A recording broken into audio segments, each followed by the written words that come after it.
सुनील जी, आज इसी बैठक से निकलकर बीजेपी नेता ने कहा कि कांग्रेस पार्टी भस्मासुर है, अखिलेश यादव को निपटा देगी, और परजीवी तो पहले दिन से कहा ही जा रहा है। मतलब क्या स्थिति है अब आप लोग? क्या विधानसभा चुनाव में भी एक साथ लड़ेंगे? आने वाले चुनाव में अब सदा सदा का मामला है या बस 24 का मामला था? देखिए अंजना जी, हमारा कांग्रेस के साथ गठबंधन है और इंडिया गठबंधन है और हम गठबंधन में हैं।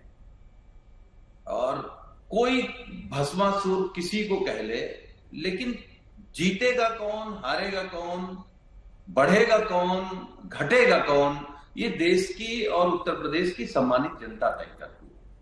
मैं केवल ये कह सकता हूं कि समाजवादी पार्टी ने कांग्रेस से गठबंधन भी किया है और हमारी रणनीति जो है वो पीडीए है, सामाजिक न्याय की लड़ाई, और पीडीए प्राथमिकता है।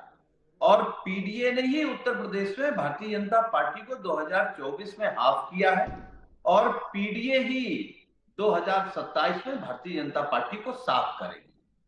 और हम तो एक बात कह रहे हैं, बताइए मोती सिंह जी आपके सरकार के पूर्व कैबिनेट मंत्री, आपके बड़े नेता हैं, जो बात समाजवादी पार्टी के माननीय राष्ट्रीय अध्यक्ष जी हम लोग लगातार महसूस कर रहे हैं कि थाना हो, तहसील हो, अस्पताल हो, लेखपाल से लेकर के डीएम तक हो, होमगार्ड से लेकर के कप्तान तक हो, कोई भी बिना पैसे के काम हो रहा हो तो बता दीजिए। खुद इनके नेता स्वीकार कर रहे हैं, इनके वर्तमान विधायक पीडीए को लेकर के चिंतित हैं। तो पीडीए क्या है? पीडीए वही लोग तो हैं जिनका आपने आरक्षण छीन लिया। 69,000 शिक्षक भर्ती में आप उनको अभी भी नौकरी नहीं दे रहे हैं। पीडीए वही तो है जिसको आप अपमानित करते हैं, हीन भावना से देखते हैं। पीडीए वही तो है जिसका घर आप गंगा जल से धुलवाते हैं, मंदिर जाने पर मंदिर धुलवाते हैं। तो पीडीए ने मन बनाया। अब ये भारतीय जनता पार्टी के लोग क्या करेंगे? अयोध्या में हमारे सांसद हो गए और दलित सांसद हो गए, राम भक्त हैं, सुबह शाम दर्शन करेंगे। तो इस विचारधारा के लोग कि पिछड़ा और दलित अगर मंदिर में चला जाएगा तो गंगा जल से धुलाएंगे, तो भारतीय जनता पार्टी और आरएसएस के पास तो समाजवादी पार्टी ने सुबह शाम का काम दे दिया है। लेकिन अंजना जी, मैं एक बात बिल्कुल साफ साफ कहूं, इनके यहां झगड़ा बड़ा है। इनके बहुत सारे विधायक हैं जो चाहते हैं, क्या रमेश मिश्रा ने कहा कि राष्ट्रीय नेतृत्व बड़ा फैसला ले। बड़ा फैसला क्या चाहते हैं? मुख्यमंत्री बदल लो, पूरा मंत्रिमंडल बदल लो, कुछ होने वाला नहीं है। अब जनता ने मन बना लिया कि आपको बदलना है। अब आपका भ्रष्टाचार नहीं चलेगा, आपका झूठ नहीं चलेगा, आपकी की हुई महंगाई भी नहीं चलेगी। तो आप आंकड़ों पे क्यों नहीं बात करते? क्यों इधर उधर की बात करते हैं? आप वो बात करिए जिससे उत्तर प्रदेश के मुद्दे हल हो, समस्या हल हो। आप किसान पे आइए ना, महंगाई पे आइए, बेरोजगारी पे आइए, कैसे नौकरी देंगे? आप क्यों सब कुछ प्राइवेट करना चाहते हैं? क्योंकि आप पिछड़े दलितों और आदिवासियों का आरक्षण नहीं देना चाहते। जो बात समाजवादी पार्टी ने कही थी, ये लोग संविधान बदल देंगे, ये संविधान बदलना चाहते हैं, वही काम तो कर रहे हैं। संविधान बदलने में क्या है? संविधान में इनको आरक्षण बदलना है। दो बड़े सवाल है राकेश जी, जिसका जवाब आपको देना चाहिए। जो सुप्रिया जी ने भी कहा, सुनील जी ने भी कहा, आपके लोग थे भाई साहब जो बार बार कह रहे थे ना संविधान बदलने की बात, वो कांग्रेस का या कोई दूसरे का प्रोपेगेंडा और ये सब मशीनें आपके लोग कह रहे थे, आपके उम्मीदवार कह रहे थे, मेरठ वाले कह रहे थे, अलग अलग जगहों के कह रहे थे, अयोध्या वाले, फैजाबाद सीट वाले कह रहे थे। और फैजाबाद सीट के अब देश प्रसाद तो सबसे बड़ा सिंबल इनके लिए बन गए हैं, चाहे राहुल जी हो पार्लियामेंट में या अखिलेश जी, दोनों उनको बगल में बिठाते हैं, फट सा सामने खड़े करते हैं, वो भी खुश होकर खड़े होते हैं। अयोध्या ने, फैजाबाद की सीट ने आपको क्या सिखाया है? आपको आप ही के नेताओं ने जो ये बढ़ चढ़कर बोलने की अपनी आदत है, वो क्या समझाया है? दूसरों पर कब तक उंगली उठाएंगे? वो कह रहे कि जनता हमारे साथ जुड़ी और जाहिर तौर पर जनता ने उनको वो सीटें जिताई ना। नहीं देखिए, बिल्कुल हम जनादेश का बिल्कुल सम्मान करते हैं। हम कोई ईवीएम को बेवफा नहीं बताने लगते हैं, हम मशीनरी पर ठीकरा नहीं फोड़ने लगते हैं। वरना ये ठीकरा फोड़ते अगर परिणाम इनके अनुकूल नहीं हुआ होता उत्तर प्रदेश में ना, इस बार उत्तर प्रदेश का परिणाम इनको थोड़ी सी राहत की सांस दे गया। वरना तो ईवीएम को बेवफा करते ही करते अगर उत्तर प्रदेश में 30 सीटें हमारी ज्यादा आ जाती। लेकिन हम फिर भी इस बात को स्वीकार करके कह रहे हैं कि कुछ फेक नैरेटिव कैसे गढ़ने का काम करते हैं। कट एडिट किए हुए video, deep fake video, artificial intelligence का सहारा लेकर के ये बार बार साबित करने का प्रयास करना चाहते हैं कि उत्तर प्रदेश में हालात हालात ठीक नहीं है। लेकिन सच बात यह है कि इसी उत्तर प्रदेश में ये आज नौकरियों पर बात कर रहे हैं ना, 17.4% बेरोजगारी की दर थी जब उत्तर प्रदेश में अखिलेश यादव मुख्यमंत्री थे, और 3% से नीचे बेरोजगारी की दर है जब आज उत्तर प्रदेश में योगी आदित्यनाथ मुख्यमंत्री हैं। वो उत्तर प्रदेश जो पलायन से जूझ रहा था, वो उत्तर प्रदेश आज निवेश आकर्षित कर रहा है। जिस उत्तर प्रदेश में अवैध कट्टों के कारखाने चलते थे और मिर्जापुर जैसी फिल्में बन जाया करती थी, वेब सीरीज बन जाया करती थी, आज उस उत्तर प्रदेश की कैसी परिस्थिति बदली है कि उस उत्तर प्रदेश में वेबलैंड स्क्वाड के रिवॉल्वर बन रही है और AK असॉल्ट राइफल बन रही है, जो देश की सेना और देश की पैरामिलिट्री फोर्सेस के लिए काम आ रही है। तोप के गोले बनाने का काम उत्तर प्रदेश में हो रहा है, डिफेंस कॉरिडोर उत्तर प्रदेश में बन रहा है। उत्तर प्रदेश की आज एक आभा मंडल, एक चमक बिल्कुल। राकेश जी, तो आप लोग क्या कर रहे थे जब ये लोग डीप फेक और नैरेटिव फैला रहे थे? आप क्या चाहते थे कि ये जो विकास का काम आपने किया है, विपक्ष उसका वीडियो बनाकर आपके लिए डाले? आप लोग क्या कर रहे थे? कमजोर पड़ गए? नहीं, बिल्कुल अंजना जी, हम अपनी कमियों को स्वीकार कर रहे हैं। हमने स्वीकार किया है ना अपनी कमियों में, कहीं ना कहीं हमसे कुछ खामियां रह गई हैं, कहीं ना कहीं कुछ गलतियां हमसे हो गई, हम इनके इस षड्यंत्र को नहीं समझ पाए, हम इनके तंत्र को नहीं कर पाए। निश्चित तौर पर हमने इस कमियों को स्वीकार किया और इसीलिए हम इसको ठीक करने का काम करेंगे। ठीक है खान साहब, बहुत लोग मानते हैं कि मायावती जी का पूरी तरह से कमजोर, क्या खत्म हो जाना बहुत फायदा दे गया कांग्रेस पार्टी और समाजवादी पार्टी को।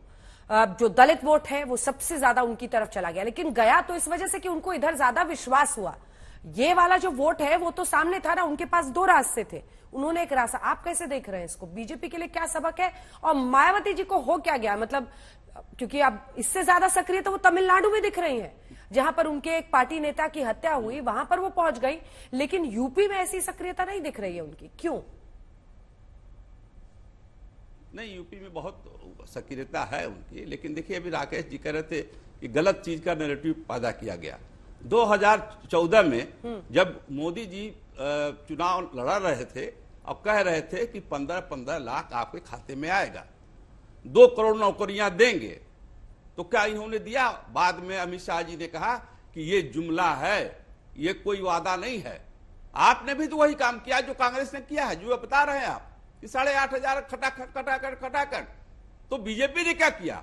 बीजेपी ने तो कहा 15 लाख 15 लाख 15 लाख, 2 करोड़ 2 करोड़ 2 करोड़ 2 करोड़। ये कौन झांसा दे रहा है पब्लिक को? जब आप पब्लिक को झांसा दोगे और कहोगे कि 15-15 लाख रुपया आपके खाते में जाएगा, तो भोली भाली जनता बहक गई और आपको वोट दिया। और उसके बाद भी वो लगातार इस चिंता में रही कि हो सकता है अब मिल जाए 15 लाख, हो सकता है अब मिल जाए 15 लाख। आपने तो सारा काम बिगाड़ के रख दिया। आपने अग्निवीर की योजना लाए, उसमें आपने नौजवानों को धोखा दिया। आप महंगाई चरम सीमा पर है, दाल गेहूं चावल आज जो है उस पर GST 18% है, लेकिन अगर हीरा लेने जाइए, नीलम लेने जाइए तो 3% GST है, उस पर GST नहीं है क्योंकि वो बड़े आदमी खरीदते हैं। आटा गेहूं दाल चावल कफन सब पे 18% टैक्स लगा रखा है। जनता तराई कर रही है। बीजेपी का तो ठीक है सर, थोड़ा सा BSP का पोस्टमार्टम कीजिए ना, वहां पर बताइए कि क्या हुआ। नहीं, यहाँ कुछ नहीं हुआ। देखिए BSP जो है एक मिशन है, चुनाव आते ही जाते हैं, हारते रहते हैं, मिशन फिर चल रही है उनका नहीं, आज के डेट में उनका मिशन चल रहा है और उस मिशन के साथ वो आगे खड़ी हैं। वो किसी के साथ झुकना नहीं जानती। सबसे पहले जब हाथरस में कांड हुआ तो सबसे पहले प्रदेश अध्यक्ष और सारे हमारे बड़े नेताओं ने जाके वहां हालचाल पूछा और उसके बाद आ गई। आप कर्नाटक की और वहां की बात कर रही हैं, तो वहां पे तो हमारे प्रदेश अध्यक्ष की हत्या हुई थी, हत्या में गई थी, निश्चित जांच करने के लिए गई थी और CBI की डिमांड किया उन्होंने कि इसको आप CBI से जांच कराइए। आप तो साथी हैं उनके साथ, जल्दी से RLD से एक प्रतिक्रिया। दुबे साहब, क्या समझ में आ रहा है? बीजेपी ठीक समझ रही है? उनका ही कहना अति आत्मविश्वास था, डीप फेक्स प्रोपेगेंडा हमारे खिलाफ फैलाया गया जिसकी वजह से कि संविधान के साथ खिलवाड़ करेंगे, इस वजह से हारे। आपको क्या लगता है? देखिए अंजना जी, हमारा भारतीय जनता पार्टी के साथ समझौता हुआ, हम 2 सीटों को लड़े, दोनों सीटें हमने जीतने का काम किया। पश्चिमी उत्तर प्रदेश में जो इंडिया गठबंधन ने झूठ और प्रपंच फैलाने का काम किया, उसको हमने पश्चिमी उत्तर प्रदेश में रोकने का काम किया। पश्चिमी उत्तर प्रदेश में ना तो आरक्षण का मुद्दा चल पाया, ना संविधान खतरे में है इसका मुद्दा चल पाया, हमने रोकने का काम किया। पूर्वी उत्तर प्रदेश और मध्य और बुंदेलखंड में इन बातों को नहीं रोक पाए, इन बातों का सही ढंग से जवाब नहीं दे पाए। अपने विकास के मुद्दे पर भारतीय जनता पार्टी ने जो काम किए थे, विकास के मुद्दे पर और किसानों के मुद्दे पर काम सारे किए थे, लेकिन आरक्षण और संविधान के मुद्दे पर इन्होंने जो आज समीक्षा कर रहे हैं, अगर ये समीक्षा उस समय कर ली होती तो आज ये स्थिति नहीं होती। केवल आरक्षण और संविधान खतरे में है, इस मुद्दे पर ये इंडिया गठबंधन को कुछ इलाकों में सफलता मिली है। ये कोई इनका जनाधार नहीं है, इनके साथ कोई इन वर्गों का वोट नहीं गया है। अभी आने वाले समय में उत्तर प्रदेश में स्थिति पलटेगी। उत्तर प्रदेश में 10 विधानसभा के उपचुनाव होने हैं, उनमें यह मुद्दा अब अंजना जी नहीं चलने वाला। अब इनको इनके पास और कोई मुद्दे नहीं है, वो तो बाई चांस इनको मिला। अब ये समीक्षा करने की जरूरत है कि हमें क्या कमियां रह गई, जो हम पूरा बुंदेलखंड में इनके जो कुचक्ति था उसका जवाब नहीं दे पाए। लेकिन राष्ट्रीय लोकदल ने और भारतीय जनता पार्टी के संगठन ने पश्चिमी उत्तर प्रदेश में उसको रोकने का काम किया, वहां पर इनको सफलता नहीं मिली, वहां पर ये जनसभा नहीं कर पाए। इनको प्रेस कॉन्फ्रेंस करके अपनी बातों का जवाब देना पड़ा।